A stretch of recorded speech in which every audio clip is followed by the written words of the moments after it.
Hey, hey. Hello. Well, Then, okay. Hello. whoa. Hello.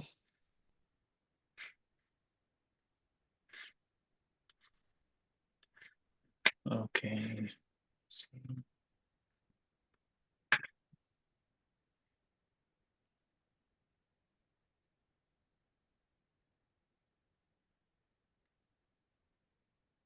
Um,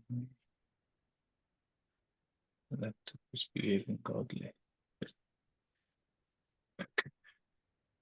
See.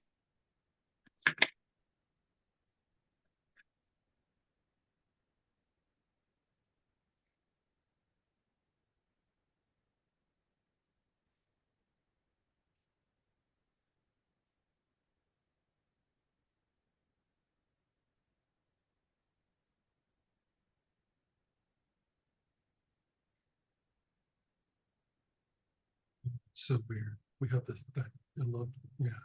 Okay. I thought that was my computer that you were controlling. Okay. I'm tripping. It's early.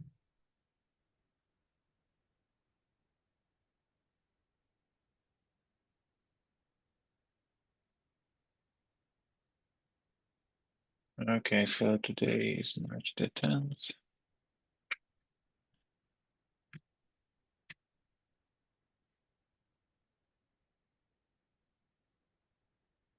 And feel free to sign in if you Is would the like to.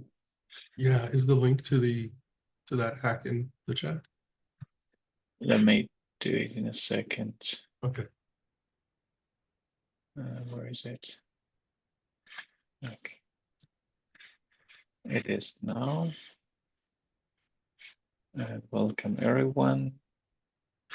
The meeting is being recorded, so you know.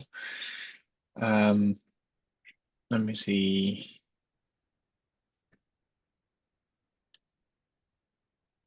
Okay. I mean, we have just the usual basic agenda, but I know, Felicia, you had one topic you wanted to bring up today. So maybe we could start with that if that's okay for everyone. Oh, okay. Do you want to? I'm more than happy to wait till the end and just, but either way. Um, so the issue, uh-oh, kick me out. That was not fine. Wait, give me a second to sign it. Yeah, why don't you go ahead and get started, and that way I can grab the thing so I can share my screen too. Yeah, sure. All right. Um, Maybe we can. Do we have any outstanding PR reviewing?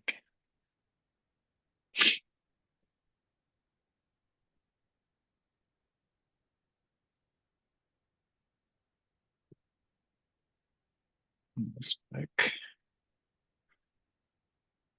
check.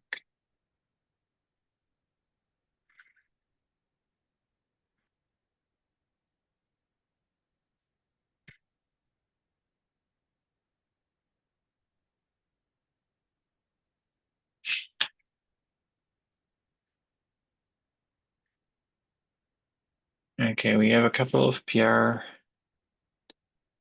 I think the Bill Finish event then is still something being worked on, right? Yes, and I think there was a decision that we're still making on this, but yeah, I still need to work on this. Basically, when we talked about it, I remember an issue, but yeah, I'll revisit this later on, but I don't know when I can get to it. No worries. Um, and this one, standardized values of type of outcome. I think it's related to.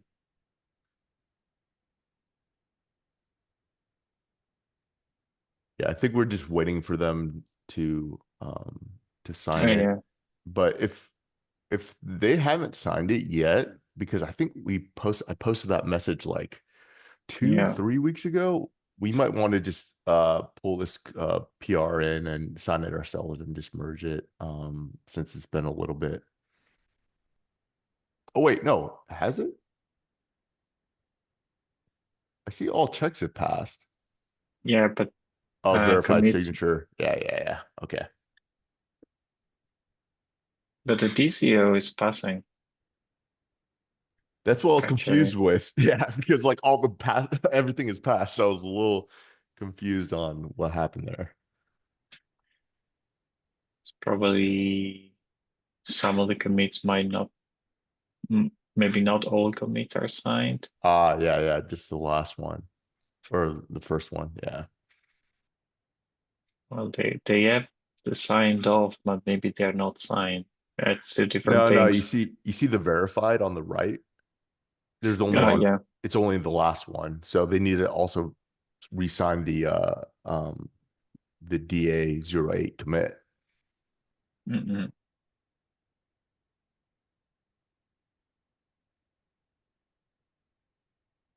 Okay. Yeah, I don't want to make it too hard, actually.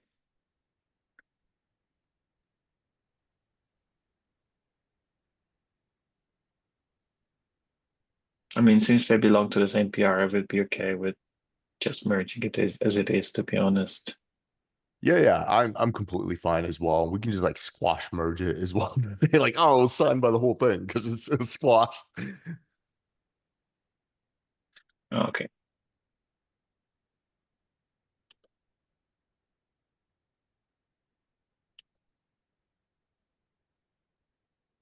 Okay, good.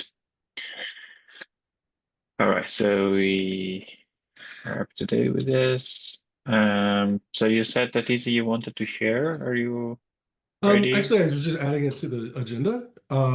Just I think that we'll capture all of the things that I wanted to address. And Okay.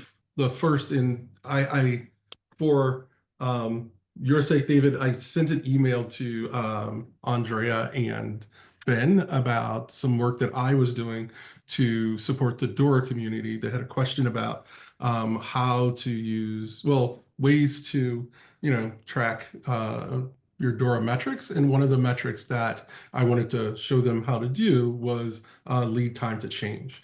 And so the issue became that we have the SEM events, and that includes like change merge, but we don't have change committed, which is how in the Dora metric that you measure lead time to change. So it's measured from the first commit.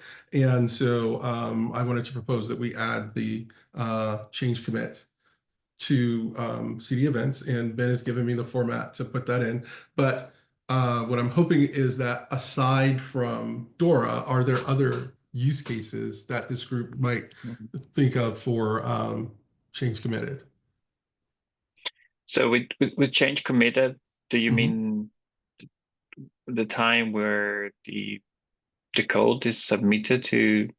No, I mean the time when the user, I'm sorry, the time where the developer puts Mhm. in their first commit. And so the way that it would work is either for someone who is doing this like in the homegrown, just trying it out, they can add a post commit hook that emits an event that is their initial commit. And then that would go, and then you can do your calculations for lead time to change from there. Or in a more enterprise kind of environment, you can have the um, pre-commit from the server side. And it's same thing. It'll look for when the initial commit was committed, and then add that timestamp and create that event based on that timestamp so we can have the same measurement. But it would literally be Yeah. a function of either the post-commit webhook or pre-commit server-side webhook. And then out of curiosity too, like so we have change created, right? So that would mean just kind of like thinking about the process, change created would always send probably a change committed as well, like together, because generally when you create a pull request or something, there's commits already attached to it. So I'm wondering how that flow would look. Well, I'm not Well, proposing that that portion be changed, by the way, but I mean, we could do that. But like even a merge is a commit. That's why it got confusing for me because right. everything that you're doing in a repository is essentially a commit. And we're tracking like SHAs and things like that for it, but we just didn't have one for like commit itself. For like if I was doing like a freestyle build in our world, then like if I wanted to pull some things together and make some commits, I should be able to, push that as an event to show that these things happen, especially if you're working with multiple repositories. So that was the other use case that I thought of, but I wanted to ask the group, aside from that, how could we add that to, aside from okay. Dora, were there any other ideas? Hmm. And I think the Dora Yeah. use case is enough by itself, but I was reading the information that Ben shared with me, and it looked like, part of the statement was, oh, it needs to be more than one use case. But this one is super, I think it's super critical for us as a group to have the thing that people could use to actually measure their Dora metrics would be huge for us. Okay. Yeah, I'm not sure I understand the difference between the change committed and the change created. So I think when I Because looked at Dora metrics, it's not a the change according to the way that I read it, and it made it sound like a change was the PR. The one that you're talking about is a PR, a pull request. And it says if it's got to be a pull request or a merge request. And this isn't the pull request or the merge request. This is literally the first commit when the engineer is sitting down, coding, and they make their first commit. That's what we want to track from a Dora perspective. Yeah, so this is like before the change created even happens is Yes. what I was getting at, Andrea. So I see the use case. Yeah, so yeah, I think yeah, like I said, like I think it definitely makes sense. Because basically what we're doing is rather than going at it from a pull request, visibility there, it's more of just like developer working, like just monitoring that basically. Well, that's what Dora does, right? So I think it makes a lot of sense. Right. And it makes it explicit too. And that was the biggest point from, as we're explaining it to people, like how to do it. If we say like with that initial commit, you just structure it in a way that says that has like whatever your ticketing system is, and then something that says it's the initial commit for whatever thing you're doing, then you can track it as lead time to change for a particular trouble ticket, which matches what the information they're trying to collect with Dora. And the difference is like we can easily do with service deployed the deployment frequency metric. But if we nail both of these metrics, then the way that Dora's collected right now, it's all subjective. It's just survey data. But then we could give people actual data and kind of partner with Dora to kind of present that. And I know that that is something that they're looking for and will help their analysis. And if it's coming from CDEvents, I think it's very good for the project overall. Yeah, and to make it a little bit more concrete, like an example. So let's take let's say I'm in my terminal, right? And I add a README. I do a git add to that README, and then I do a git commit, and then I do a git push. That would be the first change committed event, right? And then any other commits after that would also follow. But then once I get to the PR portion, it doesn't actually need a change committed at that point. It could just be the change created, right? And then just follow that the same usual flow of cloud or CDEvents. So I think with that example, I think it makes a lot of sense. And I think not only from a Dora point of view, but like with tickets, for example, going from verified or to like investigation to updated to work, like now that can be all handled by the ticket or automated by with these events for the ticketing systems as well.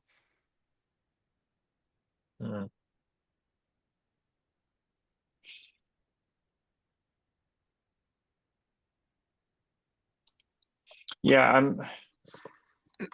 I'm still a bit unsure. Sorry, David, go ahead. Yes, I'm a bit confused. Sorry, because you mentioned that what you want to track for DORA metrics is the initial commit. Yes. But if we introduce change committed by examples, it means that we will track every commit. So not only the first one from a PR, but every commits, and also maybe commits in master branch for organizations that commit directly into master branch. So we will have for the DORA metrics, etc. I'm working on similar system. It will become harder to identify what is the first commit, because we will have maybe a bunch of commit related to a change. So would something like change initial commit be a better way to handle that? For me, it's the purpose of change created today. So it's also like why. But change created today is the PR request, is the pull request. Yes, but when it is it could be a commit as the same. Maybe if we send it as a merge or.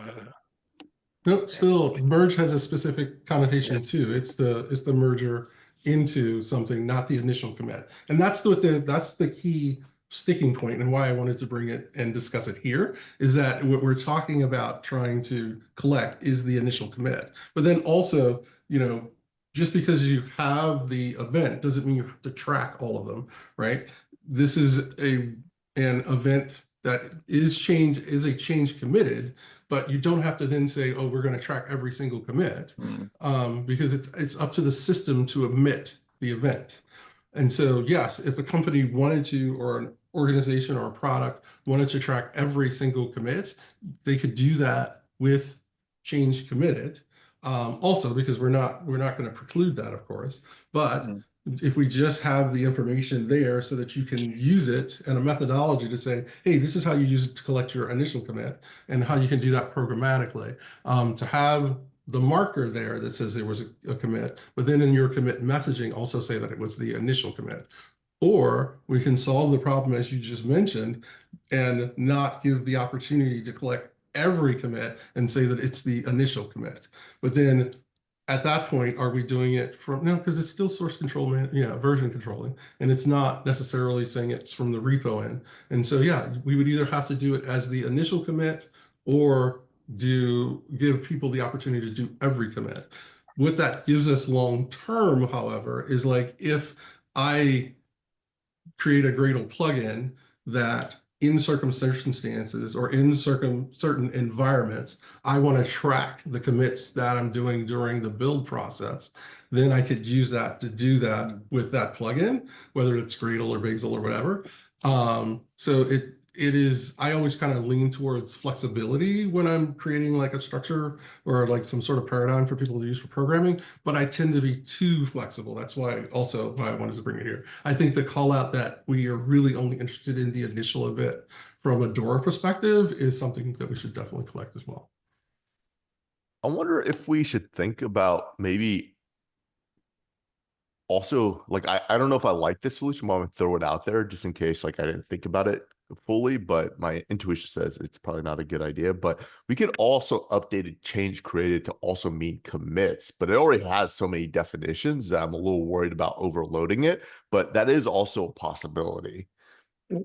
Well, okay, so maybe let me give you a little bit more context on why this was called change. I mean, first of all, I mean, we wanted to use some name that was kind of independent of the system or the specific workflow that is used, because pull request is the way that you do things in GitHub, but then you have merge requests in GitLab, and Garrett is again different. You create changes and then you stack them, and it's a different process.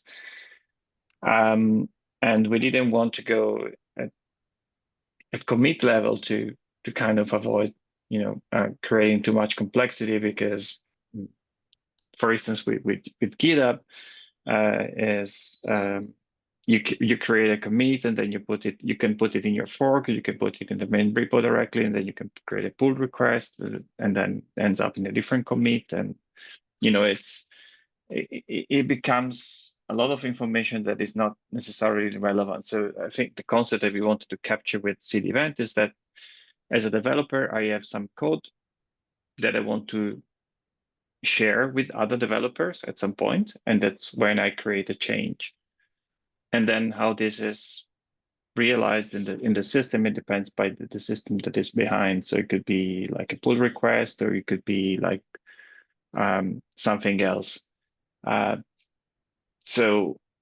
mean, from a DORA perspective, what is the first commit? What does it mean?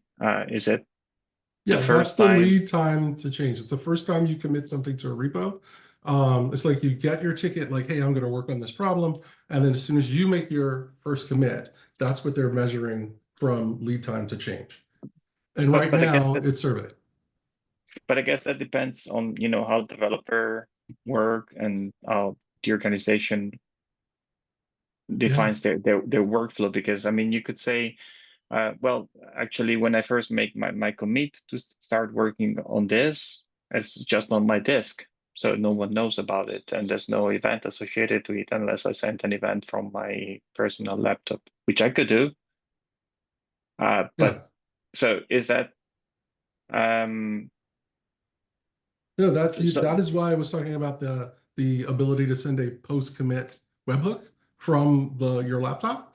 And as part of your post commit process, you can write a script, and actually I have one that would just look for the ticket number plus the fact that you're saying it's an initial commit, and then it would send the event, right? That's one way to handle it. Or you can wait until you push it up to the server when you're saving your work on the server, and when you do your push to your own personal repo, have a and I forgot the name of it in GitHub, but there is a pre-commit kind of webhook that you can put in place that would do the same thing. It would look for that initial would look to see if you had the initial in one of the messages for your commits, and then if you did, it would send that that event as well. Because what we need in that case is the timestamp that it happened to start the measurement, not necessarily when the event was sent, but the timestamp of when you made that commit. Yeah, and I don't think we need to figure out the semantics of the DORA metrics. I mean, like the flexibility in that regard, Andre, because I think that's kind of getting into the DORA, like how people are going to use it. And I don't think that's a problem for us to solve. I think but that's a solved problem, Ben. I understand that. But what I was getting at, the problem that we should be looking for is actually supporting DORA metrics, as opposed to My apologies. Yeah, misunderstood. Yes, but to support DORA metrics, I need to understand what they mean. Exactly. What is the intention behind it? That's why I was getting to that point, because I don't think the fact that having the actual Git commit is then the intention is really like saying, okay, I'm starting to work on this. That's what I understood then from your description. So as a developer, I'm starting to work on this. This is the time they want to track from when I start working on this to when it gets to production. The production is. Yeah, that's literally what they want to do. They want to track it from when the developer sat down to do their first commit. The nuance that you're pointing out, and part of what we're going to what we would end up helping them with from their research perspective is, okay, how do people work? Because when I was actively a developer, I would always start all of my projects by doing that initial commit and pushing that up to my repo, right? And so from that moment on, I'm working, but it would just be the README, like Ben was just pointing out. But there are some people who will write a lot of code, do their initial commit, and then push that up later. Same thing. So it's being able to collect that extra information too about those paradigms to help people evaluate it where they need information to do that. And I think we have an opportunity to make that granular so we can start comparing that kind of efficiency. So does the person who does that commit initially with just the README, are they getting things done faster and more structure, or is the person who's writing a lot of code before they do it? You know, like what's the best paradigm? And you can begin to evaluate if you have a way to collect that information. Yeah, I also put the from Dora, like these are from the docs, their definition of change lead time, which is literally for a code commit to get to production. So that's literally the first commit, right? So Well, actually, I interpret that differently. So Yeah, for me, I asked Nathan. That was the way that I handled it. Like Oh, Nathan and I okay, were having yeah. a conversation. I just asked the question. And so I got the specific answer from them that it is literally the first commit, not the first pull request. Yeah, because if it was first pull request, they would have said pull request. So yeah, so I think it makes a lot of sense to take it as that. But how'd you take it, Andre? I'm kind of curious what your interpretation was.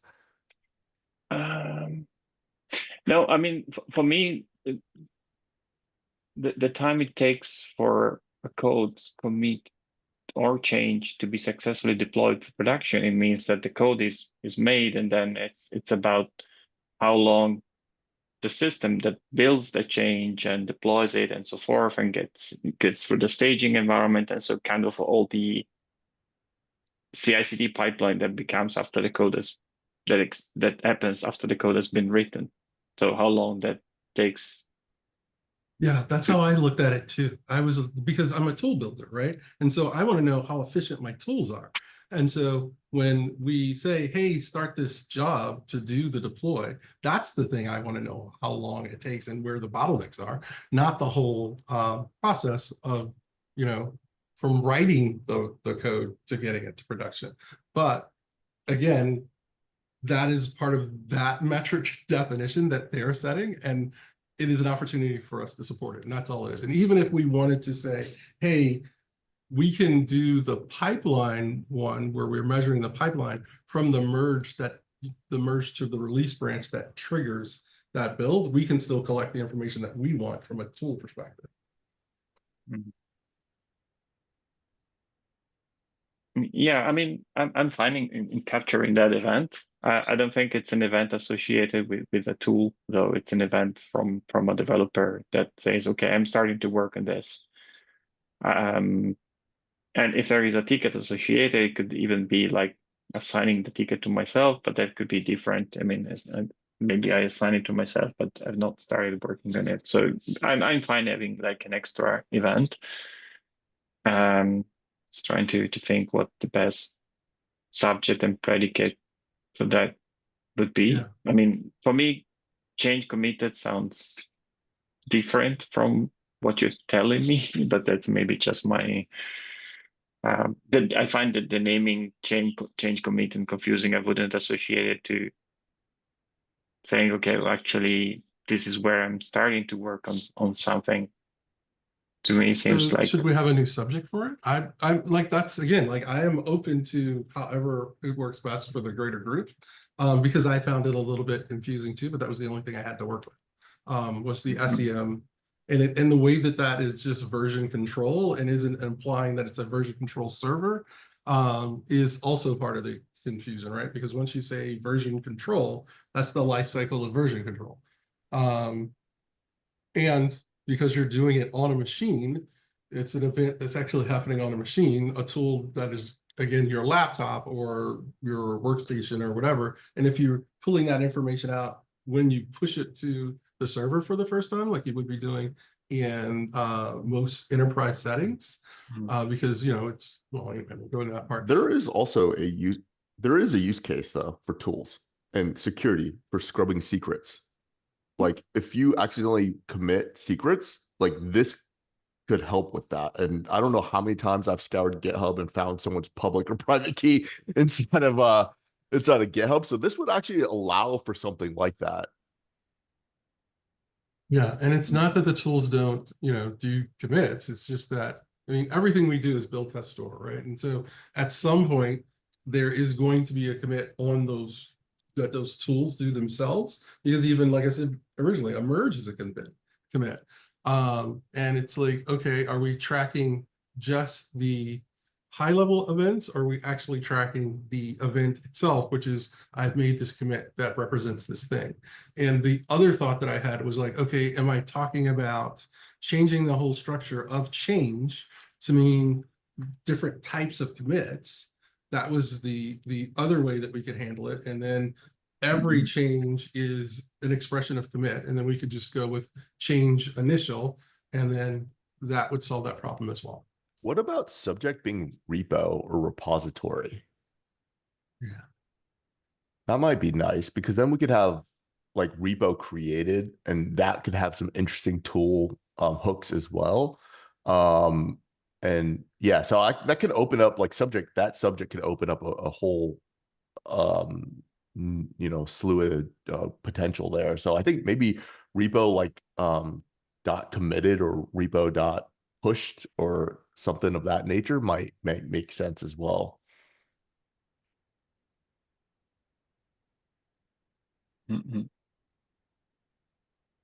And in the interim, as I'm responding to how to do this, how should we, because I was going to make it a CD event, custom CD event, but like there was no way to put anything in the registry, and do it as like a CD event X kind of thing and present it back to their community as like, hey, this is experimental or XYZ, and we're still trying to work this out internally, but this is a way that you could do it that the SDKs will respect. But then that led to the next topic, which was, are the SDKs aware of the namespace and subject?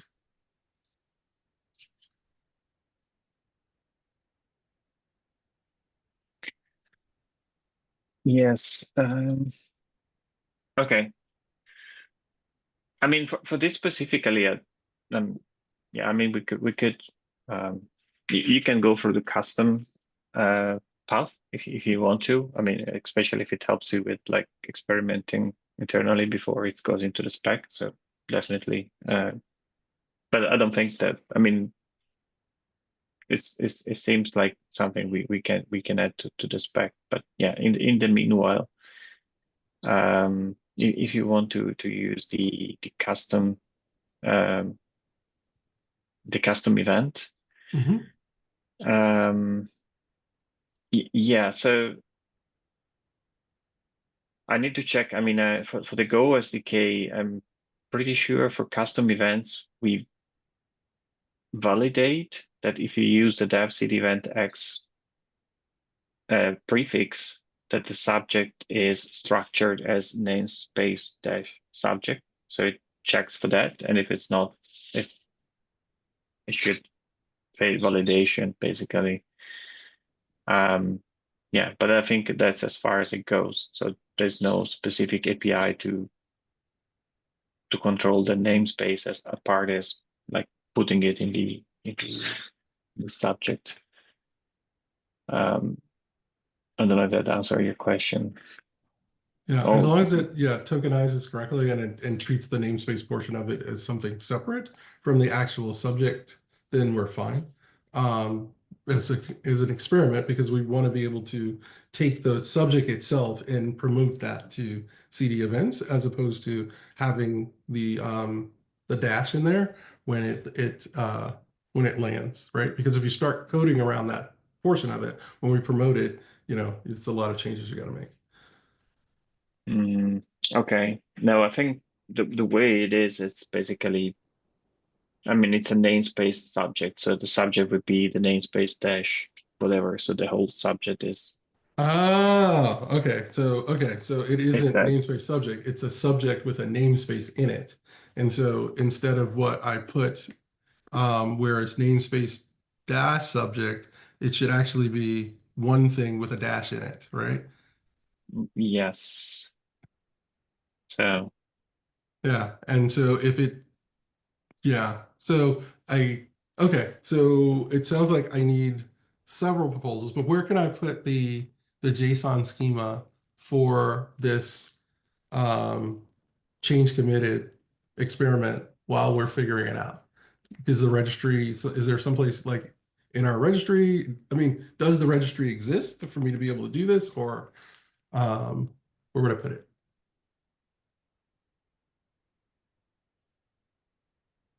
So in terms of registry, the only thing we only have like a document where we wanted to allow people to, document existing custom events, but there's no registry in terms of like software as such, where you could look up things. Okay, so That's what I guess my question then becomes, where do I put the JSON schema for the experimental change committed as a person who's a part of the CDF?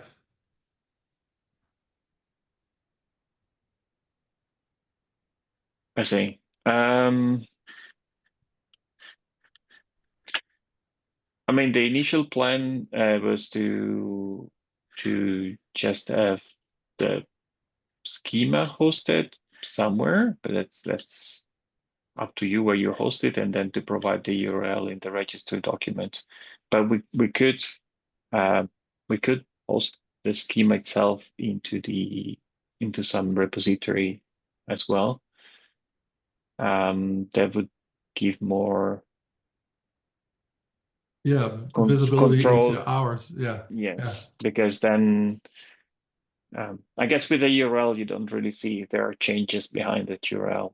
So Right. Well, yeah, you would hope that they would version it, right? And so as they made the changes, it would be versioned, and at least you can get to the one that you were familiar with.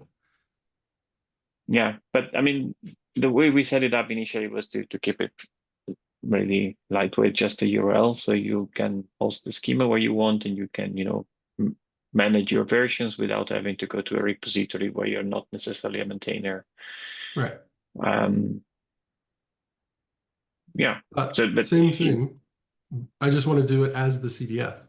And so it's like, where are we hosting our own experiments?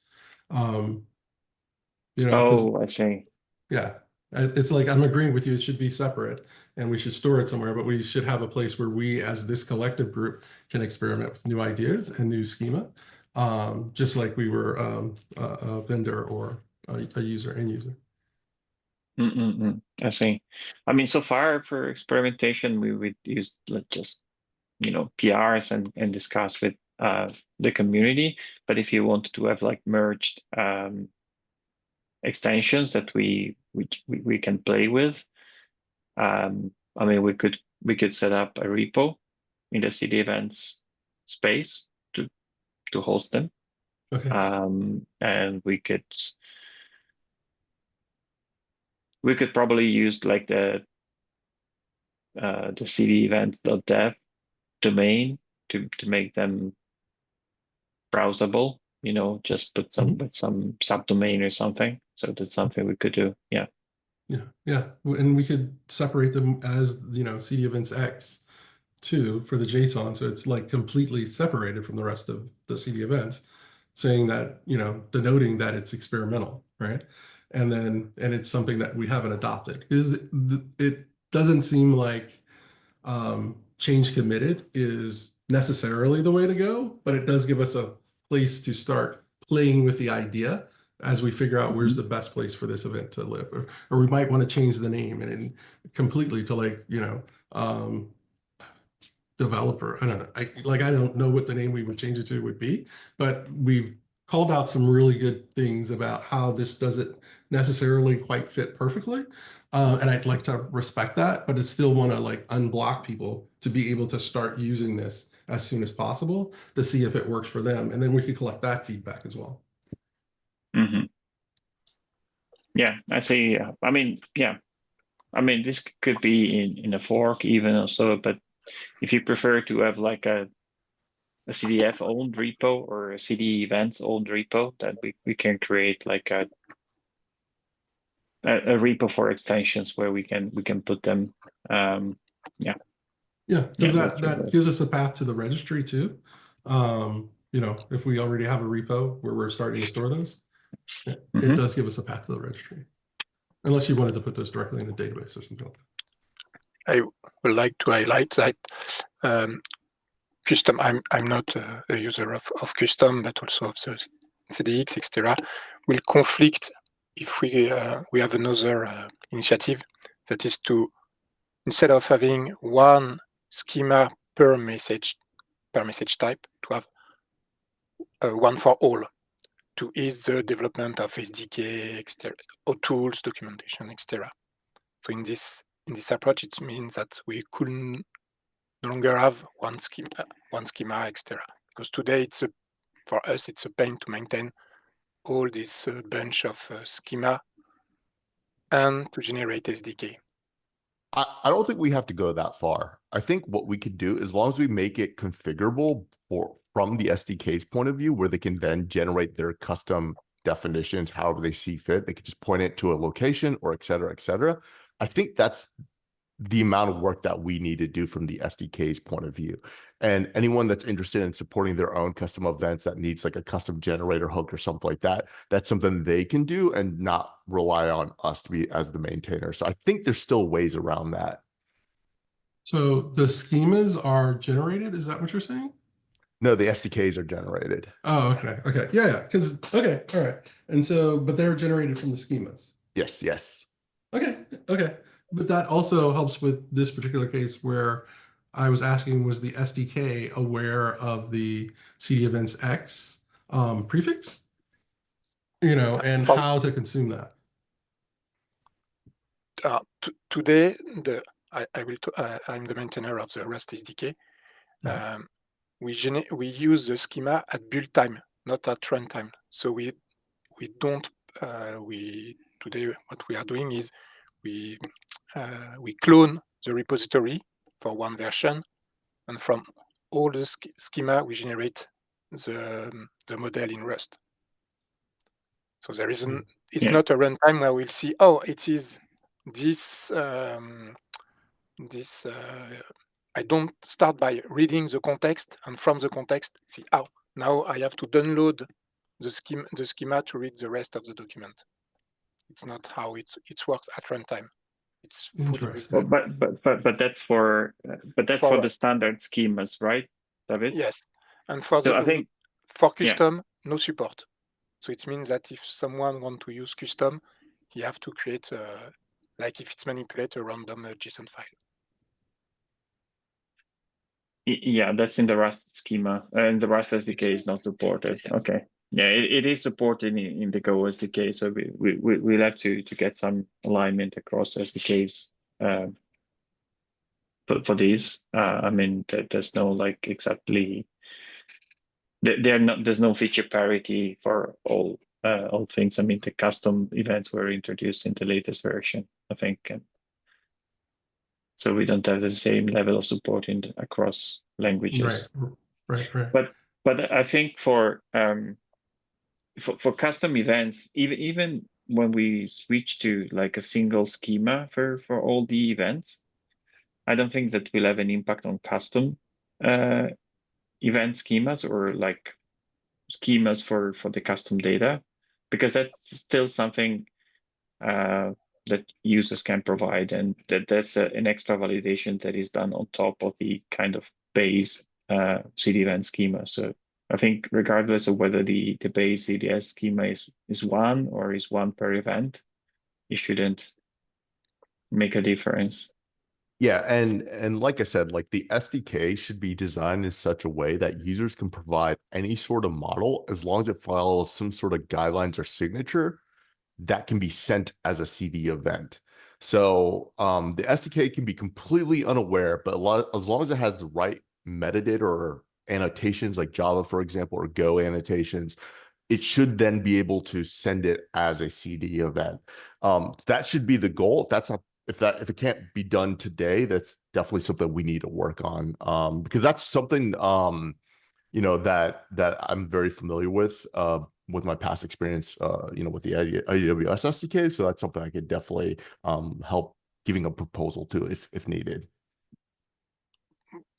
What I would like to say, it's create custom events. It's easier for the producer.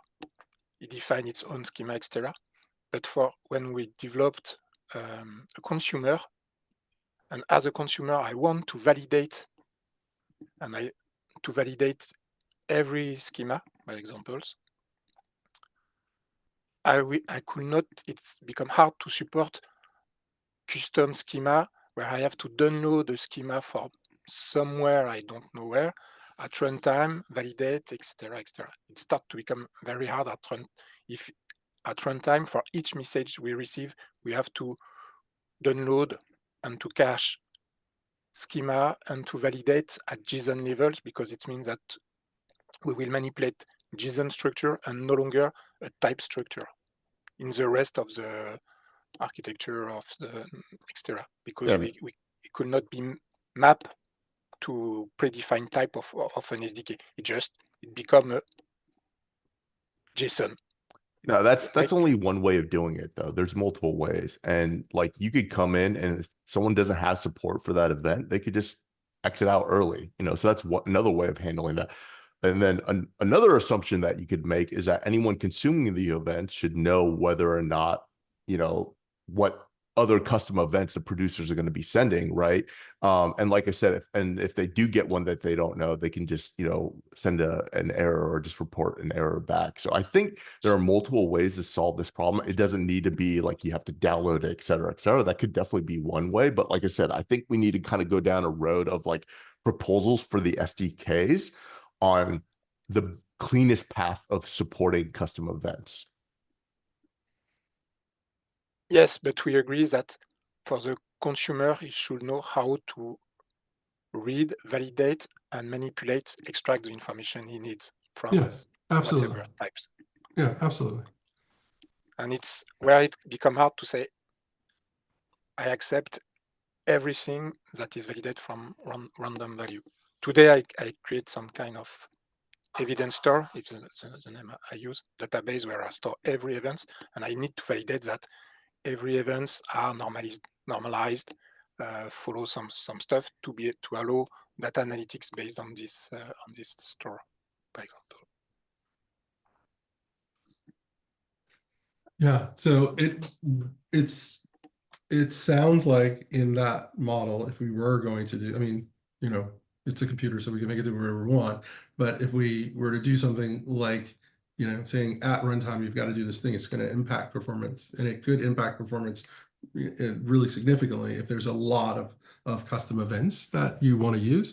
But to the point that Ben was making, if you are aware that that's an event schema that you're going to want to incorporate, then perhaps there either needs to be a way to pull out in and rebuild your SDK so that you are getting that at build time locally as a rebuild, or at runtime just being aware that that's going to give you an initial hit until you can cache it locally. And mind you, this is only an issue for things that are consuming all events, right? Like Right. 9 times out of 10, actually probably even, I would say 99% out of 100, like people are going to be subscribing to very specific events, right? So I don't know if that's really too much. I mean, it's still an issue, but I don't know if it's as big of an issue as we're making it out to be. And like I said, we could come up with the correct proposal, as Andrea was mentioning, kind of where all the SDKs can line up on a common pattern for the custom events, I think is the next step here. Okay. Yeah, but you're highlighting it literally why I didn't want to push out an answer without talking to this group first, right? Because I can say, hey, do this as an experiment, and here's the JSON to go with it.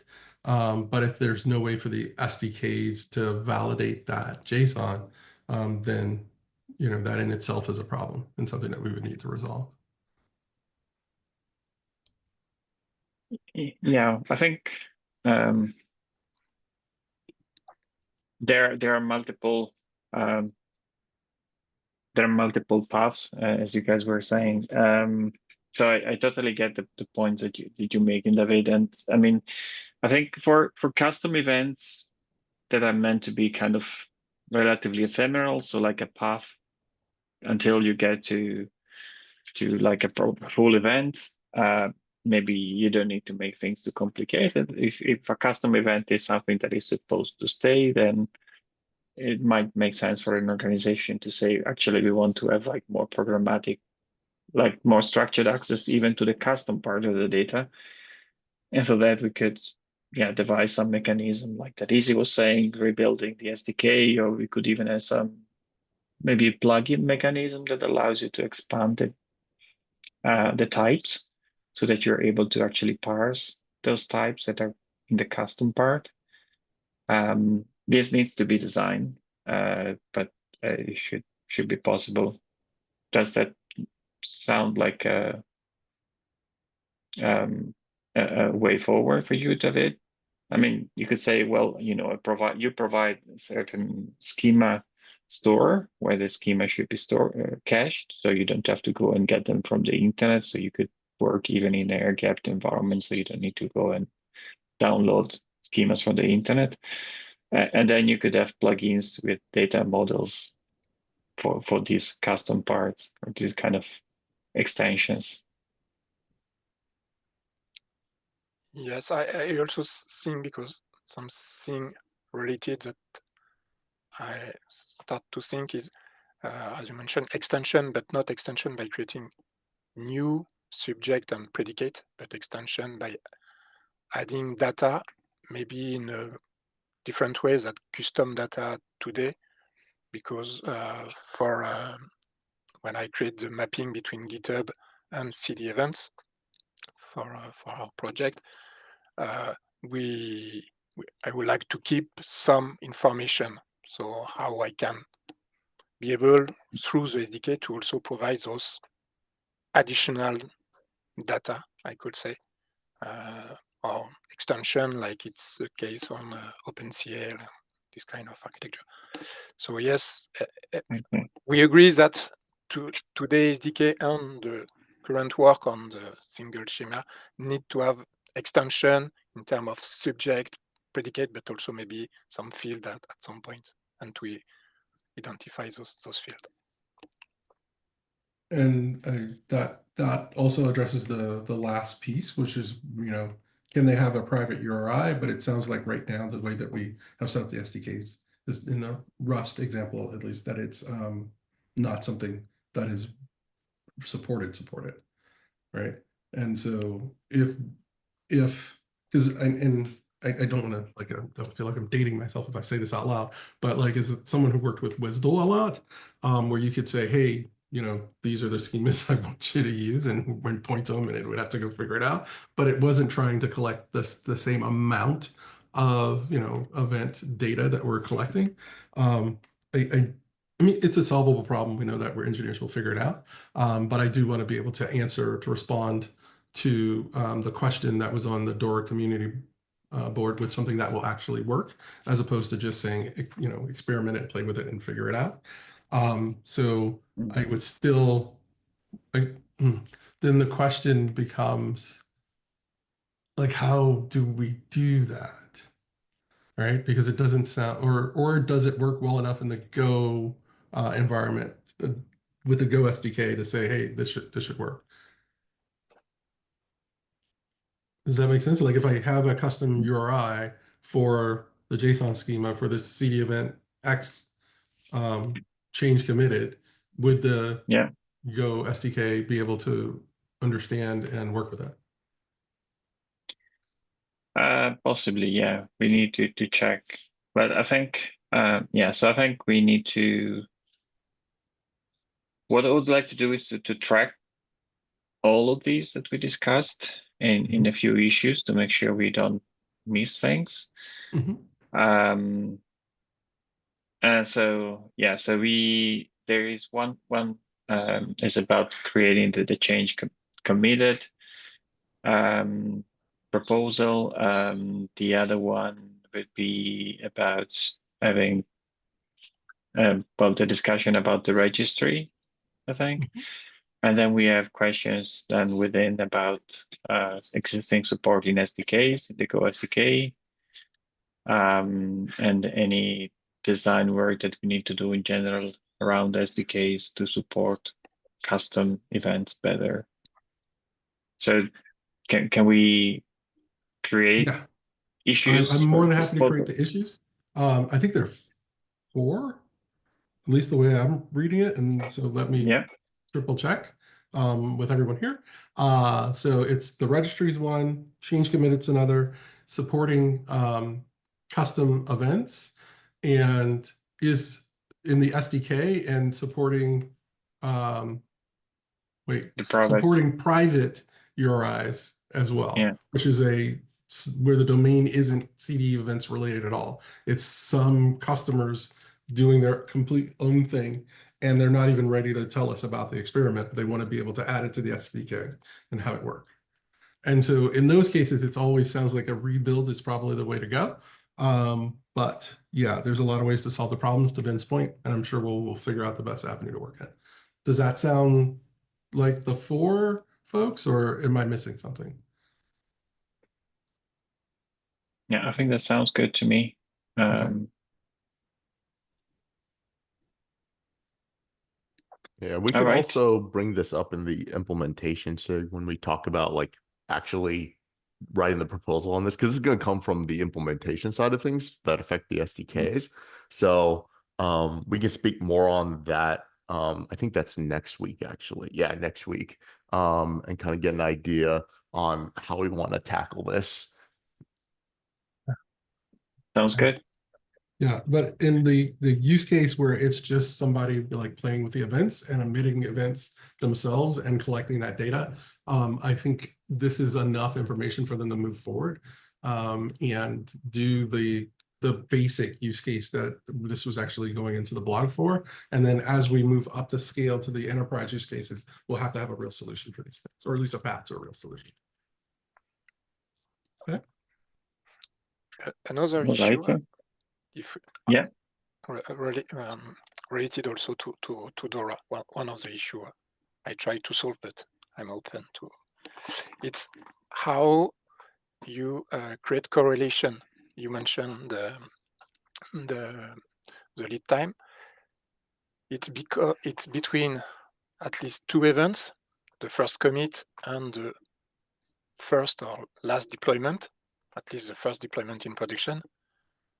How do you expect to create the correlation and to identify this commit, these events is correspond to this deployment? Links. Because yeah, the link service, there's a links proposal for this. And then in the basic use case, it's the ticket number. Yes, but today, the issue I have with the provider of all those events are not maybe CDEvents compliant. I mean, GitHub, when it sends events, it doesn't know the links or what is the purpose or what is yeah, you need a what transformer. I mean, absolutely. You're going to need something to transform that and make that association for you to convert it into an actual CD event, because it's not in CD event format, right? But it's in the steps that you're taking to convert that to CD event, that code needs to be aware that it has to go get the information to put it in based on like the pipeline name and the run, or however you're lining up with like git commit messages. But in the use case I'm talking about in the blog, it's the ticket number. It's like, this is how you match it to what's deployed. You use that messaging and custom data to carry that forward. It will be a public blog or yeah, so it's going to be an answer on the DORA page just for the how to do the metrics portion of it. But that basic use case for DORA is my first blog. And the only difference is there's a section at the top that talks about the conversation that I had with Nathan Harvey. That's, that you can watch on YouTube. And so it's really, the blog kind of promotes both communities and us coming together for that section, but also is a good place to actually start with CDEvents and then do some actual measurements. And so the two that you'd have to figure out or to collect is just the deployment frequency and then lead time to change. And then the other 2 metrics are derived from those things. And you can get the failure rate from the same metrics that are doing deployment frequency. And I can forward you the email that I sent out to Ben and Andrea, David, so you could take a look and then give me your feedback on whether, what you think of my idea for that. But what I'll do is, now that I have a path forward for lead time to change, I'll give it the entire answer and then forward it to this group so that you guys can give me some feedback on my approach to this. Yes, please. I'm really interested. And David, in case you weren't aware, we do have a translator already. It's called the webhook adapter that's in the CDEvents repo. Yes, it is written in Go. RG is working on it. And to be Yeah. honest, I wrote a smaller one, and it's already did. Today I already have a translator for with support of Webbook and GitHub, and maybe this week I will create the translator for Git Kubernetes events, Awesome. because I use the vector remap language from Datadog to do the translation. Awesome. Okay. Well, Maybe I I think will share some screenshot later this Oh, week. we're at time. I've got to go, guys. Same. Oh yes, You. yes, Bye. we're at time. All right. All right. Ciao, Bye, All everyone. right. Thanks. Bye.